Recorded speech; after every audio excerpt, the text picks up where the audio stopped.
Large strolling gardens also took shape during the Edo period. These landscapes were designed for viewing a number of features from a path that carried you through the garden.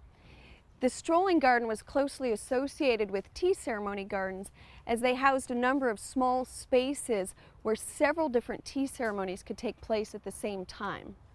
The strolling garden was, in a sense, functioned to unify all these smaller spaces into a picturesque whole.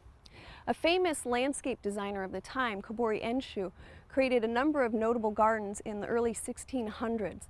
Many of these endure today and are celebrated among Japan's great works.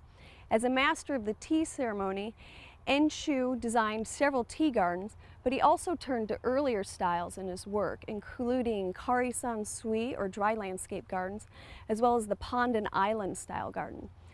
We visited several of his creations at Nijojo Castle, as well as Kodaiji Temple, both of which remain intact from the original designs. We also visited a garden that was recreated from drawings of his early work. So let's take a look at some of Kobori Enshu's creations. We're in the gardens of Kodaiji Temple, a Zen temple in Kyoto, and the gardens here were designed by Kobori Enshu, a famous master Zen gardener and architect of the 1600s. And this is one of the finest examples of Tsukiyama, or constructed landscape gardens. And this particular garden is very interesting. The pond on one side of the building represents a crane, and on the other side it represents a tortoise. And together the crane and tortoise represent long life and happiness. It's certainly a very beautiful example of a constructed landscape garden. Kodaiji's South Garden is a kari-san-sui, or dry landscape garden, that's a more recent addition.